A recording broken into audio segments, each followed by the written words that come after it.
예, 안녕하십니까. 다시 뵙게 돼서 정말 반갑습니다.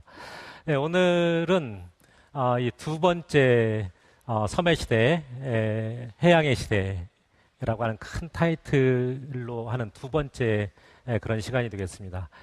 예, 오늘의 그 주제는 지난 시간에 우리는 섬과 바다를 어떻게 보고 있는가 하는 것을 살펴봤는데요.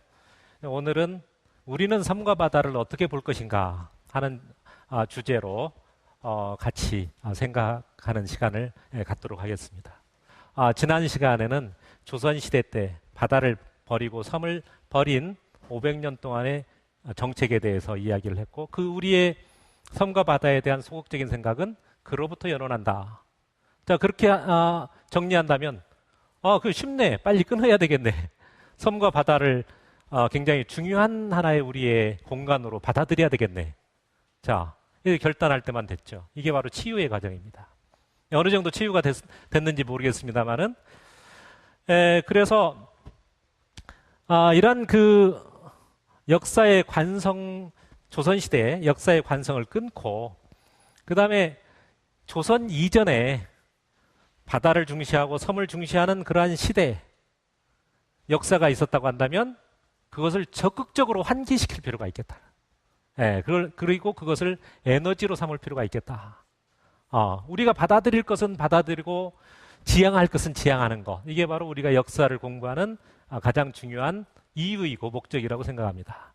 그러면 현재 21세기가 해양의 시대라고 한다면 옛 해양의 시대는 없었는가? 옛 해양의 시대. 만약에 그것이 있다고 한다면 우리의 바다에 대한 소극적인 마인드를 극복할 수 있는 열쇠를 역사에서 찾을 수 있게 되겠죠. 그런데 고려시대까지는 섬과 바다가 살아 있었습니다. 그것을 우리가 한번 적극적으로 환기시킬 필요가 있겠습니다. 장보고 너무나 잘 알죠? 장보고 대사. 그 다음에 고려를 건국한 왕건. 그 다음에 이 송나라 사신으로 고려에 와서 그 보고서로 고려도경이라고 하는 책을 쓴 송나라 사신 서긍. 그 다음에 그 몽골 제국에 대항해서 40여 년 동안을 항전했던 바다를 근거로 해서 항전했던 삼별초의 항전. 자, 이것은 전부 다 바다를 근거로 해서. 바다를 근거로 한 것은 뭘 의미합니까? 섬을 근거로 하는 것입니다. 이런 그 고려 시대까지의 우리의 그 옛 해양의 시대에 가장 잘 나갔던 곳이 어디냐면은 의외로 우리가 살고 있는 바로 이 전라남도의 서남의 다도해 지역이었습니다.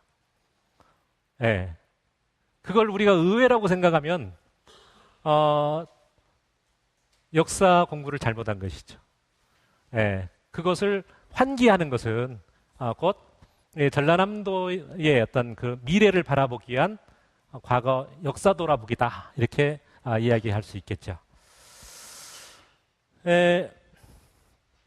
이때 그 동아시아 바닷길은 이렇게 아주 다채롭게 살아 있었습니다. 말하자면 동아시아라고 하는 것은 중국 대륙과 한반도와 일본 열도로 이루어진 그런 세계죠. 동아시아 세계라고 하는. 그런데 이 바닷길의 핵심은 어디에 있었냐? 바로 한반도에 있었습니다. 동아시아 연안해로를 통과하려면 한반도를 통과하면 안 됩니다. 한반도에 무슨 불상사가 있다면 동아시아의 해로가 단절됩니다.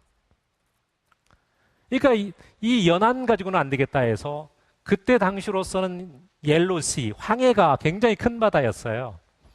통일신라 시대부터는 황해를 횡단하는 해로가 굉장히 활성화되기 시작합니다. 황해를 막 횡단하죠. 그 녹색 선이 바로 그것입니다. 그리고 이 남해안의 다도해를 거쳐서 일본의 스시마, 대마도, 이끼섬 이런 것을 거쳐서 일본 열도에 들어가는 이러한 이 바닷길, 이것이 굉장히 활성화되어 있었다. 이 동아시아의 어떤 그런 바닷길에 그쳤던 것이 아니라 이것은 세 개의 바닷길로 연결이 됩니다. 이 세 개의 바닷길로 연결이 되는데 이게 바로 해양 실크로드입니다. 자, 중국에서 중국 동해안을 따라서 쭉 내려가서 말레이시아와 인도네시아 사이의 말라카 해협을 지나서 스리랑카, 사일론 섬이죠. 거기를 지나서 아라비아해를 지나서 홍해를 거쳐서 시리아, 이집트, 오늘날 수에즈 운하를 통과하면 어디가 나옵니까? 지중해가 나오죠.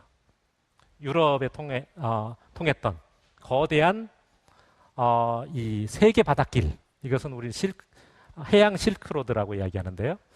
이 동아시아 바닷길뿐만 아니라 이 동아시아 바닷길이 전 세계 바닷길로 연결되어 있었다. 이것이 살아 있었고 이것이 작동하고 있었다. 이게 고려시대까지 우리의 역사에 굉장히 중요한 기반입니다. 자, 이런 그 바닷길을 통해서 활동했던 대표적인 인물 중에 한 분, 완도에 청해진을 건설해서 거기를 중심으로 해서 중국과 바닷길로 있고 일본과 바닷길을 이어서 동아시아 해상무역을 주도하고 석권했던 인물, 그렇게 여러분들이 알고 계시지 않습니까? 장보고 대사. 예. 이 장보고 대사는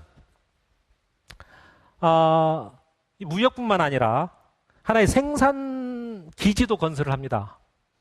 그때는 가장 잘 나갔던 최고 부가가치를 냈던 하이테크 상품이 뭐냐면은 자기였어요. 그때 이제 청자가 유행했기 때문에 푸른 자기. 원래 자기는 중국에서만 독점적으로 생산했는데 세계에서 두 번째로 자기를 생산할 수 있는 기술을 이전받은 나라가 바로 우리나라입니다.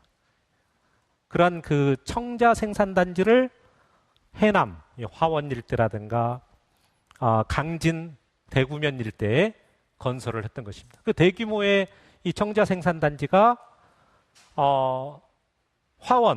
해남 화원에서 확인되고 있는데도 불구하고 우리는 그것을 발굴조사도 못하고 있습니다. 상당히 어이없는 일이라고 할 수 있는데요. 그래서 그런 생산단지를 건설했는데 이 장보고라고 하는 인물은 어떤 인물이었느냐? 한마디로 이야기하면은 동아시아의 해상무역의 대스타였습니다. 한중일 세 개 나라의 정사, 이 정사라고 하는 것은 국가에서 편찬한 역사책이죠.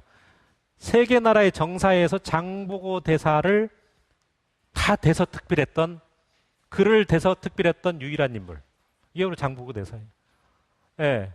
중국 신당서, 일본 속일본 후기, 우리나라의 삼국사기, 다 국가적인 차원에서 편찬한 사서인데 그 세 개의 사서에서 이 장보고 대사를 동시에 대서특필했던 유일한 인물. 그리고 당시대에 살았던 중국의 두목이라고 하는 아주 저명한 시인이라든가 일본의 엔닌이라고 하는 고승, 이런 분들이 장보고 대사를 아주 추앙했던, 예를 들어서 신당서를 썼던 역사가 송기는 뭐라고 한지 아십니까?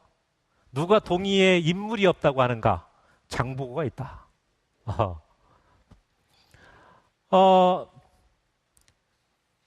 당나라의 저명한 시인 두목은 뭐라고 한지 아십니까? 한 나라에 제대로 된 사람 한 사람만 있으면 그 나라는 먹고 산다. 장보고가 그런 사람이다. 자, 이 장보고의 그런 위상과 유력은, 동아시아가 다 인정을 했던 그 위상과 유력은 어디에서 나오는 것인가? 이 바닷길이 활성화되어 있고 그 바닷길을 이용한 동아시아 해상무역을 주도해서 최고의 무역인으로 우뚝 섰기 때문에 그런 평가를 받았던 것입니다. 그런데 이제 그런 인물을 두목은 신라가 죽였다 하면서 굉장히 안타까워했습니다. 염장에 의해서 암살당하지 않았습니까? 자, 장보고가 죽은 다음에 그러면 어떻게 되는가? 이게 9세기 때 사람인데요, 장보고는. 이 장보고의 사적입니다. 바로 완도의 장도죠. 여기에 그 장도에 1200년 된 우물이 발견됐습니다. 네, 우리나라에서 가장 오래된 우물이 아닌가 하는 생각이 드는데요. 그때 이제 식수로 썼던 우물이 되겠죠. 여기에 이런 그 통일신라 시대에 뭐 독이라든가 청자라든가 기와라든가 이런 것들이 10년 발굴해서 이 진명목을 드러낼 수 있었던 것이죠. 그리고 장보고 대사는 중국으로 가는데 어디를 거점으로 삼았느냐, 징검다리를 삼았느냐. 흑산도를 징검다리로 삼습니다. 흑산도에 이 완도 청해진 장도에서 나온 것과 유사한 그런 유물들이 굉장히 많이 나옵니다. 자, 흑산도 중에서도 읍동마을입니다. 읍동마을이 그때 가장 잘 나가던 국제 해양 도시가 있었던 그런 곳이었다. 자, 여기에 이런 그 해양 도시를 지키는 성곽이 있습니다. 상라산성이라고 하는 성곽이 있고요. 그 다음에 절이 있습니다. 그 3층 석탑이 지금도 남아 있죠. 절이 있고, 여기에서 이런 기와라든가 청자라든가 이런 자기들, 철마 뭐 이런 것들이 지표면에서 무수히 쏟아져 나왔습니다. 여기는 발굴 조사가 이루어지지 않았습니다. 흑산도 읍동마을에 대해서도 역시 청해진처럼 10년간, 최소 10년간 장기 발굴을 해야 될 것입니다. 완도라고 하는 섬, 흑산도라고 하는 섬에 이처럼 통일신라 시대 그리고 고려 시대까지 이어지는 하나의 도서의 문명이 존재했던 것입니다. 바닷길이 살아 있었고요. 섬은 그 바닷길에 징검다리로 기능을 했습니다. 자, 왕건은 장보고보다 약 반세기 후, 한 60년 후에 활동했던 그런 인물이 되겠습니다. 이 완도를 중심으로 해서 아까 이야기했던 해남이라든가 강진이라든가 이런 청자 생산단지, 그다음에 국내외 바닷길의 어떤 요충지, 바로 이러한 것은 장보고가 남긴 하나의 위대한 유산입니다.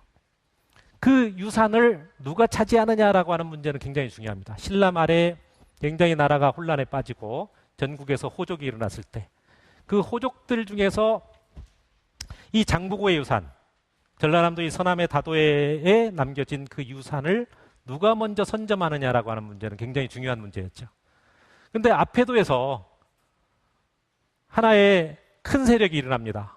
이른바 수달장군 능창이라고 부르는 인물이죠. 수달장군은 별칭이고요. 그의 이름은 능창이었습니다. 수달, 바다에서 잘 놀죠.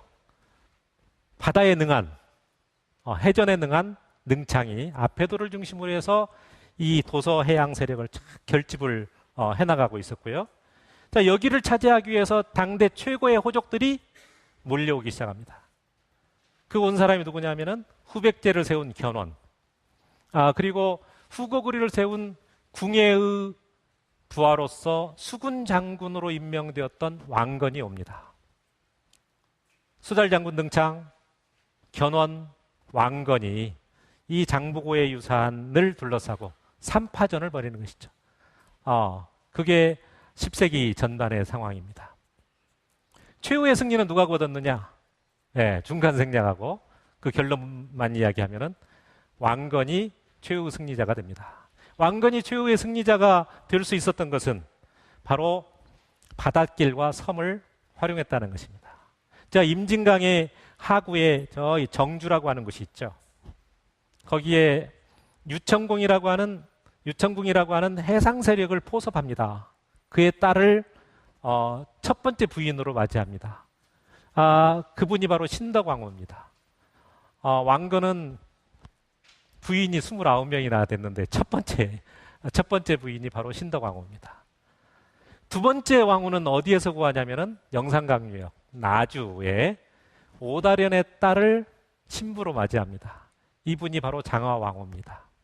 그리고 그 정주에서 나주까지 쭉 서해안 길을 따라서 내려오는 바로 이 길의 중간에 해당되는 당진, 서산, 거기에 그 왕건의 신복인 박수리와 누굽니까? 복지겸이 있었습니다.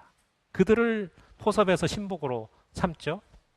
바닷길을 확보를 하고, 그다음에 이 영산강유역의 나주를 오다련의 힘을 빌어서 확보를 하고, 그다음에 능창을 극복하기 위해서 도서 지역을 점령하기 시작합니다. 그때 점령했던 섬이 진도, 그다음에 압회도 위에 고이도라고 있죠. 고이도 이런 섬들을 점령합니다. 그리고 끝내는 수달 장군 능창을 생포하는 데 성공을 거두죠.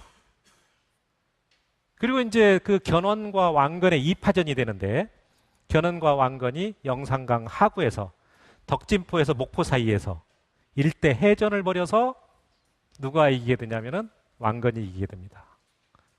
왕건이 이 서남의 도서 다도해 지역을 장악을 하게 되죠. 그러면 자기가 섬기던 임금이 궁예니까 그에게 바쳐야 되잖아요. 안 바칩니다. 자기의 세력으로 삼고 이것을 기반으로 해가지고 궁예를 몰아내요. 918년에 궁예를 몰아내고 새로운 나라를 세우죠. 그 나라가 바로 고려라고 하는 나라입니다. 그리고 왕건은 935년에 투항에 오는 신라를 접수하고 936년에 후백제를 제압을 해서 결국 936년에 후삼국을 통일하는 최후의 승리자, 주인공이 되는 것이죠. 왕건이 최후의 승리자가 될 수 있었던 배경, 바로 이 장보고의 유산이 살아 있었던 바로 이 서남의 지역, 영산강 유역을 장악했던 것이 굉장히 중요한, 유일한 것은 아니지만 굉장히 중요한 원동력이 되었다. 그래서 이게 나주시청 앞에 완사천이라고 있는데요. 이 장화왕후를 만났다라고 하는 설화가 전해져 오는 것이고요. 오른쪽은 무안 몽탄의 파군다리라고 하는 다리인데, 파군이라고 하는 것은 군대를 깼다 이런 뜻이거든요. 파군, 깰 파자에다 군대군. 견훤의 군대를 깬 곳이다. 영산강 면이죠. 파군다리. 그 파군다리가 있는 곳이 바로 몽탄면이잖아요. 꿈에 그 할아버지가 나타나서 전략 전술을 알려줘서 이겼다. 그 할아버지가 누굽니까? 영산강의 신령님이겠죠. 근데 이런 그 설화가 전해져 오는 왕건과 관련된 굉장히 풍부한 이야기, 역사가 전해져 오는 바로 현장이 바로 이곳입니다. 그 다음에 서궁에 대해서 한번 서궁의 고려도경에 대해서 한번 살펴보죠. 서궁은 1123년에 송나라 휘종 황제 때입니다. 그때 그 사신단의 일원으로 배를 타고 옵니다. 조선시대 때 사신들은 다 육지로 가요. 왜 육지로 갔겠습니까? 바다를 버렸기 때문이죠. 고려시대 사신들은 다 바다를 통해서, 송나라 사신도 바다를 통해서 오고 우리의 사신도 바다를 통해서 배를 타고 갑니다. 그런데 이 고려도경에 보면은 이 서궁이 1개월 동안 고려에 와서 갈 때까지의 그 견문록을 보고서로 지어서 휘종 황제에게 바친 보고서예요. 고려도경이라고 하는 책이. 그러니까 그 중국에서 출발해서 우리나라에 이르는 바닷길이 굉장히 자세하게 기록되어 있습니다. 기록되어 있는데 거기에 그 섬 이름 보면 무슨 도, 무슨 서, 무슨 점, 무슨 초 이렇게 돼 있죠. 그러니까 섬도 크기에 따라서 도서점초로 나누어서 구분하고 있다고 하는 것을 알 수 있어요. 여기에 이렇게 있듯이 굉장히 많은 섬 이름들이 있죠. 이 섬이라고 하는 것은 바닷길의 하나의 지표이면서 또 머무는 징검다리입니다. 저기 네 번째 줄을 보면은 6월 1일 날 협계산 오서에 이르렀다. 거기가 오늘날 가거도로 미정됩니다. 그쪽 가면 흑산이라고 있죠? 흑산도를 지나갑니다. 예. 그리고 서해를 타고 쭉 올라가서 개경으로 올라가는데 군산 앞바다의 선유도, 그때는 군산도라고 했는데 군산도에 머물고요. 좀 올라가다가 태안 앞바다의 마도라고 하는 섬에서 머물고 좀 올라가다가 이 경기도의 자연도에서 머무는데 이 자연도는 오늘날 영종도입니다. 근데 이 군산도, 마도, 자연도에 객관이 있었어요. 객관. 네, 그 객관에 대해서 서경은 자세히 소개를 하고 있습니다. 말하자면 이러한 사신들이라든가 바다의 상인들이 중국과 고려를 오고 갈 때 섬에 머물면서 휴식도 취하고 하나의 징검다리로 활용했던 그런 증거들이죠. 말하자면 고려도경의 이 바닷길이라고 하는 것은 바닷길은 섬은 그 바닷길의 징검다리였다라고 하는 것을 가장 실감나게 보여주는 그런 사례라고 볼 수 있겠습니다. 그다음에 삼별초입니다. 13세기에 중국 북방에서 몽골족이라고 하는 그러한 종족이 크게 일어납니다. 그러면서 이 몽골족은 하나의 기마민족으로서 아주 그 역동적인 그러한 그 정복 전쟁을 치러나가죠. 이 몽골이 정복했던 그 공간을 보면은 중국 대륙은 물론이고요. 오늘날 러시아, 중동, 동유럽의 일부 지역에까지 다 정복을 해서 석권을 합니다. 그래서 이것을 네 개 한국으로 나눠 가지고 지배를 하게 되죠. 그야말로 이 몽골 제국이라고 하는 것은 전무후무한 대제국입니다. 예, 그런 몽골 제국이 1231년에 고려를 공격해 오죠. 고려는 굉장히 작은 나라였죠. 이 작은 나라가 몽골의 침략을 받아서 몇 년 동안을 견뎌내느냐? 40년 동안을 견뎌냅니다. 그리고 망했느냐? 망하지 않고 그 왕조를 유지합니다. 예. 이게 대단한 것이죠. 일본은 그 바다 건너 멀리 떨어져 있었기 때문에 태풍 때문에 두 차례에 걸쳐서 피해를 받고, 그래서 일본은 태풍이 자기 나라를 살렸다 해서 그것을 신풍이라고, 가미가제라고 하는 말이 이때 생겼습니다. 몽골의 침략을 받아서 40년 동안 버텼던 그 힘은 어디에 있을까? 자, 몽골의 침략을 받고 그 이듬해 1232년에 고려는, 그때 이제 출시 무인 정권의 시대였는데, 그때 집권자 최후는 명을 내립니다. 그 이듬해 1232년에 강화도로 천도한다. 강화도가 섬이죠? 섬으로 천도합니다. 섬에서 섬을 징검다리 삼아서 바닷길을 확보합니다. 바닷길을 쫙 확보하죠. 모든 세금이라든가 인적 자원이라든가 이런 것들이 바닷길을 통해서 다 소통이 되고 유통이 됩니다. 백성들에게 섬으로 다 들어와라. 입보하라. 들어와서 자기를 보존하라. 하고 하는 명을 어떻게 보면 좀 무책임한 명인 것 같기도 합니다만은, 예. 그래서 몽골이 6차례에 걸쳐서 대규모의 어떤 그 공격을 감행했는데 고려가 항복할 생각을 안 해요. 그러니까 왜 그런가? 연구를 했지 않았겠습니까? 연구를 해보니까 바닷길이 살아있는 한은 고려에게 항복받기는 어렵겠구나. 그래서 공격한 지 25년 정도 되는 해부터 어디를 공격하기 시작하냐면은 섬을 공격하기 시작합니다. 왜 섬을 공격합니까? 바닷길을 끊기 위해서 섬을 공격하는데 1256년에 공격했던 섬이 어디입니까? 바로 아페도입니다. 수달장군 능창이 근거했던 굉장히 중요한 섬이죠. 아페도. 서해와 남해를 잇는 굉장히 중요한 섬. 저 아페도만 점령하면 고려의 바닷길은 끊어진다. 그러면은 자연스럽게 항복을 할 것이다. 그때 몽골 장군 차라대 총사령관이 직접 70여 척의 배를 만들어서 아페도를 총공격하죠. 결과는 어떻게 됐습니까? 참담한 패배를 당하고 물러납니다. 그 다음부터는 안 되겠다. 무력으로만 해서는 안 되겠다 해서 강화 협상이 제안이 되고요. 그러면서 이제 협상파가 득세를 하게 되고 1270년에 결국 왕조를 유지하겠다라고 하는 약속을 받고 개경으로 다시 돌아옵니다. 국왕과 그 일파들이. 그런데 몽골과 항전했던 무인 정권의 그 군인들 있죠. 군인들, 이게 바로 삼별초인데, 삼별초는 그것에 승복할 수 없다. 그래서 강화도에서 봉기를 합니다. 그리고 저기 그 개경으로 간 왕은 우리의 왕이 아니다. 고려의 왕이 아니다.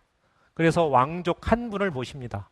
승화우 왕온이라고 하는 분을 모시고, 고려의 정통왕은 우리가 모시고 있다. 그분을 모시고 어디로 가냐면 진도로 내려갑니다.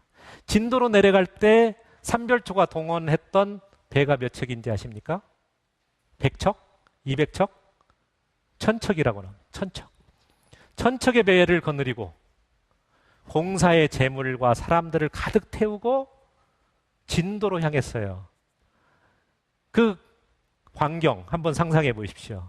엄청난 광경이죠. 진도, 벽파진을 통해서 이른바 진도의 용장산성이라고 하는 곳으로 들어가서 거기에 왕궁을 건설합니다. 근데 왕궁은 짧은 시간에 건설할 수 없죠. 이미 왕궁을 건설해 놨어요. 예. 그래서 이제 거기에 들어가서 몽골과 항전했는데 이 몽골이 이 서남의 교두부, 인우부, 목에 해당되는 진도가 삼별초의 손에 있는 한 세금도 개경으로 올라올 수 없죠. 인터셉트가 되는 거예요, 거기서. 그리고 그 섬들을 다 지배를 하고 있었어요.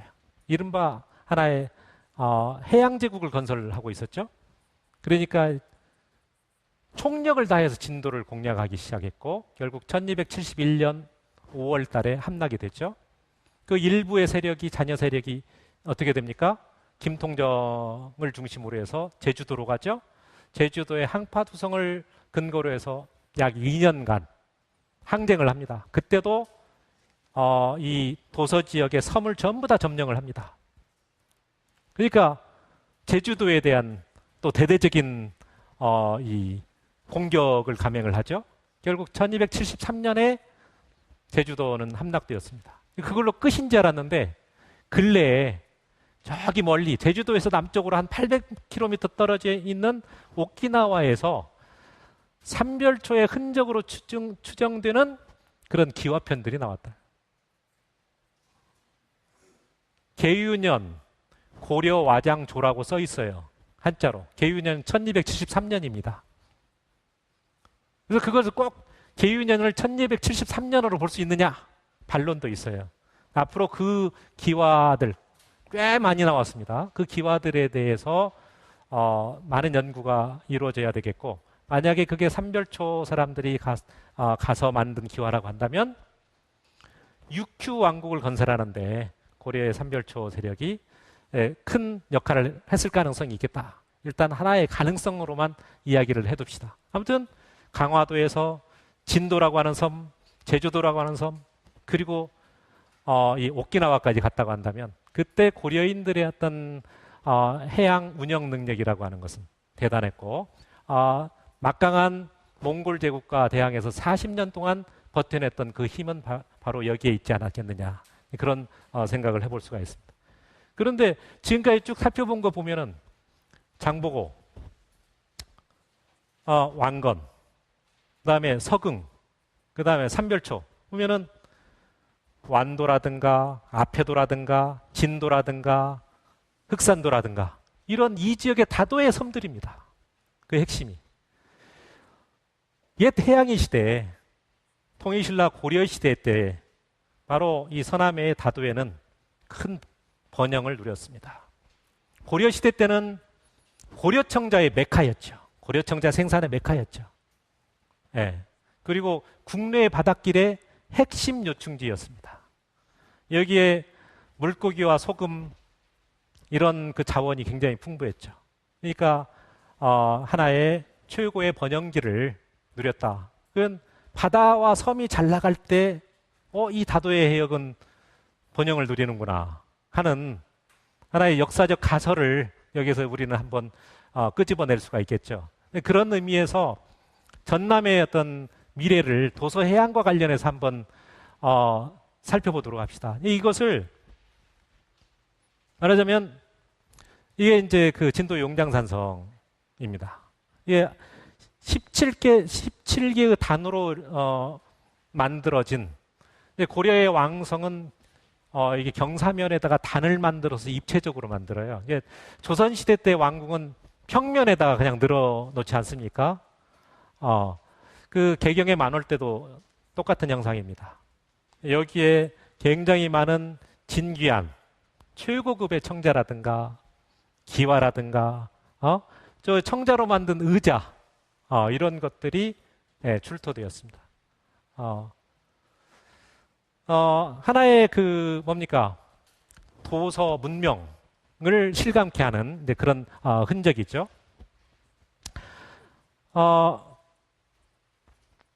고려 시대까지 이 전남의 이 다도에는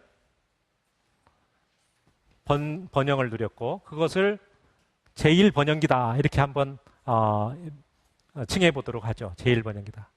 이 전남의 다도에는 도서 해양과 운명을 같이 해왔다. 그럴 수밖에 없습니다. 조건이 도서 해양이 죽으면 전남도 죽고 도서 해양이 살면 전남도 삽니다. 지금 해양의 시대, 섬의 시대라고 한다면 전남이 살아야 될 그런 제3의 번영의 기회가 왔다 이렇게 볼 수가 있겠죠. 전남은 세계적인 다도의 해역입니다. 너무나 잘 알듯이. 전남이 보유하고 있는 섬은 우리나라 전국 섬의 62%를 보유하고 있는데요. 최근 들어서 65%, 얼마 전에 누가 66% 이야기를 하더라고요. 우리 전남이 섬이 굉장히 많다라고 하는 게 점점 늘어나고 있습니다. 이 전남이 섬을 많이 가지고 있다라고 하는 그 비율과 개수가 늘어나는 이유는 뭐냐면은 섬이 중요하다라고 하는 것을 느끼고 있다는 이야기입니다. 우리 스스로가. 그 중요한 섬을 우리는 60% 이상을 가지고 있는 곳이다. 그러니까 해안선의 50% 이상을 전남이 가지고 있어요. 일개도가. 해안선의 50%.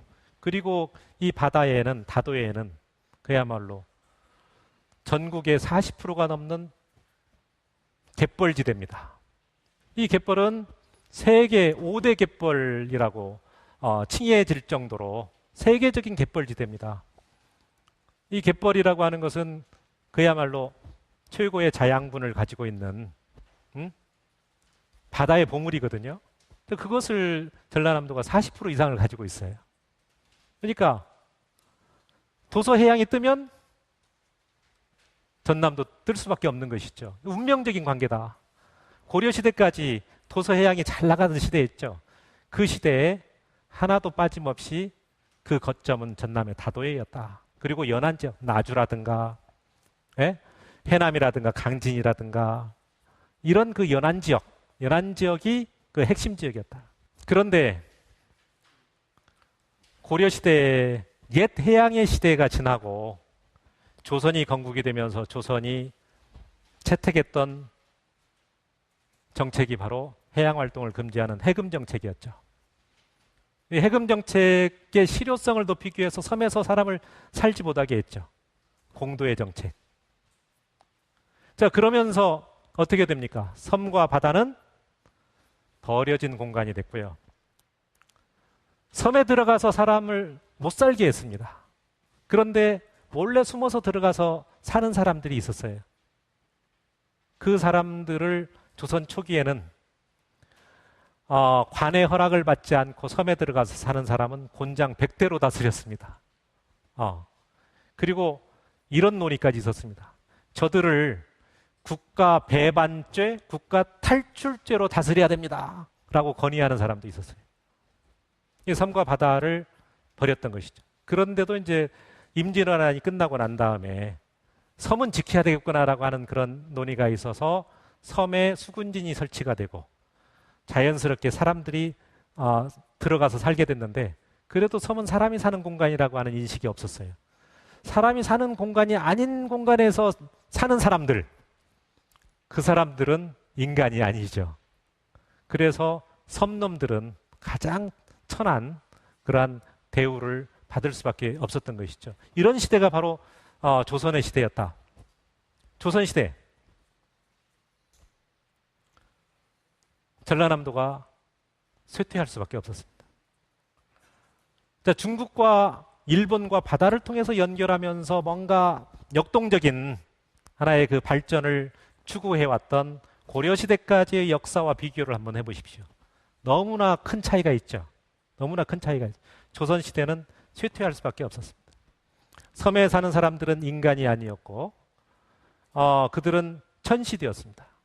그때 그 조선이 가장 중요하게 생각했던 사상이 바로 유교 사상이고, 성리학 사상이었죠. 유교 사상 중에서 성리학 사상인데, 그 이념으로 백성들을 가르쳐서 변화시켰습니다. 육지의 사람들은 거의 대부분이 교화되었어요. 가르쳐서 변화되었어요. 예, 유교적 규범, 덕목에 익숙해져 갔습니다. 이 조선의 이러한 그 변화는 그야말로 문화 대혁명이라고 불러도 좋을 만큼 엄청난 변화예요. 우리의 토속적인 문화가 완전히 유교 이념에 의해서 확 변했어요. 그러니까 조선 후기에 중국 사람이 와서 놀랬습니다. 중국보다 훨씬 더 잘 교화되어 있다 이거예요. 그래서 동방예의지국이라고 하는 말이 생겼는데, 우리는 그 동방예의지국이라는 말을 굉장히 자랑스럽게 생각하죠. 근데 유교 이념의 입장에서 볼 때는 최고로 잘 지켜졌던 나라, 육지가 그랬습니다. 근데 섬으로 간 사람들은 교화가 안 됐어요. 교화의 대상이 아닙니다. 덕분에 그들은 교화되기 이전에 우리의 문화의 원형 문화를 굉장히 많이 유지를 해왔습니다. 바다는 고립되었고요. 단절되었고, 섬은 완전히 고립되었죠. 고립된 공간에서 천시받으면서 변화하지 않고 우리의 문화를 보존하는 역할을 했던 것입니다. 그것을 누가 의도해서 그런 것이 아니에요. 역사의 결과로서 나타난 것입니다. 오늘날 그런 문화의 원형이 도서 지역에 살아 숨쉬게 했던 것, 이것이 이 쇄국, 말하면 해금 공도정책의 굉장히 중요한 공로라고 이야기할 수 있을까요? 예를 한번 들어보시죠. 진도에 다시레이가 있습니다. 저건 축제식 장례입니다. 예. 북치고 장구치고 노래 부르고 춤춥니다. 촌극도 벌어집니다. 굉장히 해학적인 이런 축제식 장례, 조선의 유교 이념으로 보면 쌍놈이죠. 그렇지만 육지에도 이런 축제식 장례가 있었고, 조선 이전에는, 근데 조선시대 때 싹 없어졌던 것이 섬에는 남아있다. 비금도의 밤달에도 상당히 비슷한 것이죠. 두 번째 그림은 비금도의 최근에 복원된 뜀뛰기 강강술래입니다. 여러분들 강강술래 하면은 여자들만 노는 놀이라고 생각하죠. 근데 그게 아닙니다. 뜀뛰기 강강술래, 남녀가 같이 산다이, 초분, 일단 이런 것들 등등이 이 도서 지역에 많이 남아 있습니다. 이런 도서 문화를 우리가 우리의 문화의 원형을 복원한다는 차원에서 조사하고 연구를 할 필요가 있게 만든 시대가 또 이 조선 시대이기도 하겠습니다.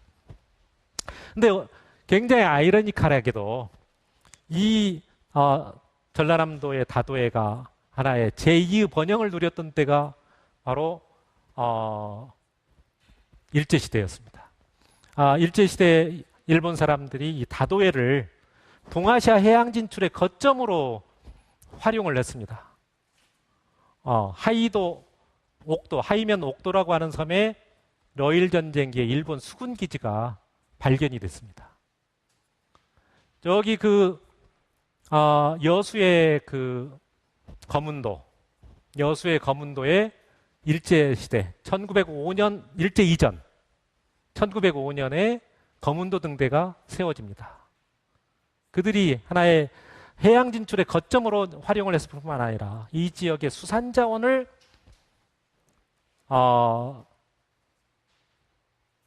확보하기 위해서, 예를 들어서 완도라든가 여수의 안도라든가 이런 곳에 하나의 수산업 기지를 건설해서 수탈을 감행합니다. 근데 그런 그 다도해의 거점 도시가 1897년 개항한 목포입니다. 목포가 불과 30년 만에 전국의 6대 도시로 급속 발전을 하죠. 이건 세계 그 도시 발전사에서 유래를 찾아보기 힘든 건데요. 그게 왜 그렇게 됐느냐? 다도의 힘이 결집된 하나의 이 도시 결집돼서 도시 성장으로 반영되었다.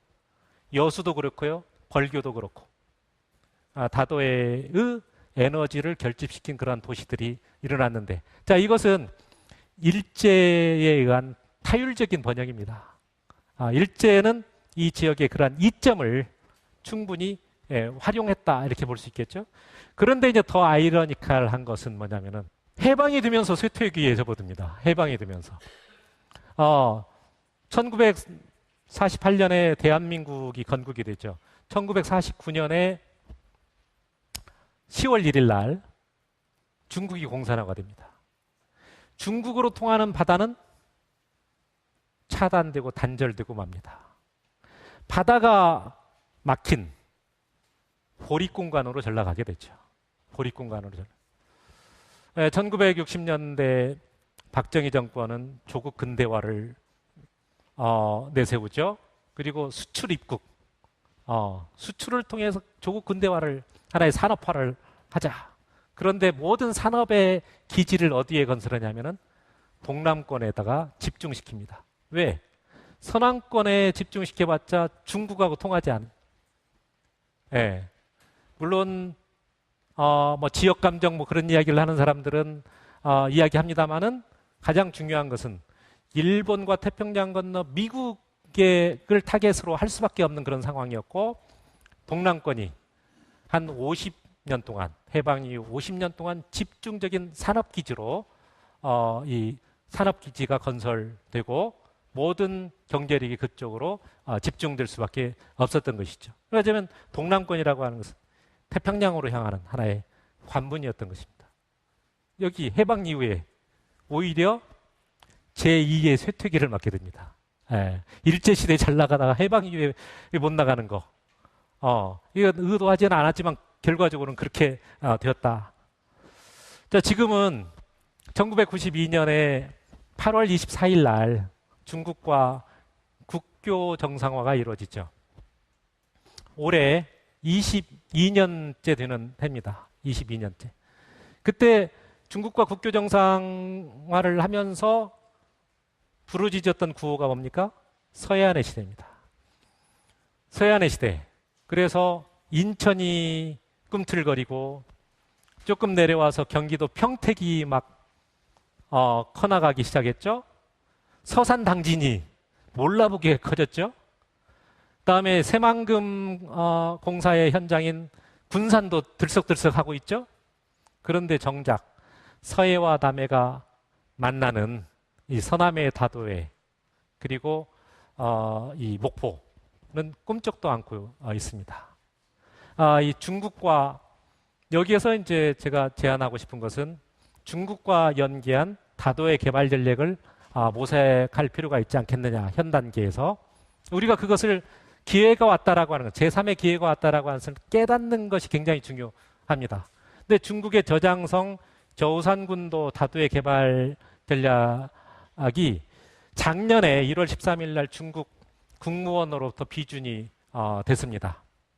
그래서 이 저장성이라고 하는 것은 이 송나라 사신 서긍이 출발했던 곳이에요. 서긍이 출발했던 곳이고 국립해양문화재연구소에 있는 신안선이라고 있죠. 신안선이 출발했던 곳입니다. 일본으로 가려다가 여기에 침몰되었던 배가 바로 신안선입니다. 바로 그 앞에 섬이 1390개나 있는 저우산 군도를 중국은 국가적 차원에서 지금 개발을 논의하고 있고 진행을 해나가고 있습니다. 자, 우리는 저우산 군도와 전남 다도해의 파트너십, 옛 해양의 시대는 가장 밀접한 파트너였습니다. 그 파트너십을 오늘날 제3의 번영의 기회를 맞이한 이 시점에 그러한 부분을 좀 논의해야 되지 않겠는가. 지금 저우산 군도의 개발은 이 문화와 생태를 기반으로 한 21세기형 개발 전략으로 나가고 있습니다. 그런 부분을 좀 우리가 이렇게 돼 있죠. 주산군도와 흑산도를 중심으로 한 전남의 다도해 하나의 파트너십을 어떻게 복원할 것이냐. 옛날 파트너였던 이 파트너십을 어떻게 복원하느냐 하는 문제는 굉장히 중요한 것이고요. 그 역사적 증거물이자 상징물이 파트너였던 그 상징물이 국립해양문화재연구소에 있는 바로 이 신안선입니다.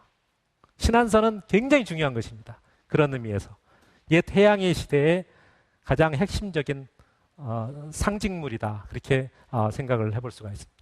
자, 여기서 마무리를 하면 우리는 섬과 바다를 어떻게 볼 것인가? 경시하고 무시하고 천시할 겁니까? 그 가치를 재발견해야 되겠죠. 재발견해서 예를 들어서 중국 저우산군도의 어떤 그 개발 전략과 연결한 하나의 파트너십을 복원하는 길. 이것이 우리나라가 사는 길이고요. 전라남도가 사는 길이고 전라남도가 도서해양과 함께 제3의 번영을 누리는 굉장히 중요한 방향이다. 네, 그런 것으로 요약을 할 수 있겠습니다. 자, 여기까지 오랫동안 경청해 주셔서 대단히 감사합니다. 직업병원에 제가 드리고 싶은 말씀 딱 한 가지밖에 없어요. 그러니까 좋아하는 걸 하지 말아라 이런 거예요.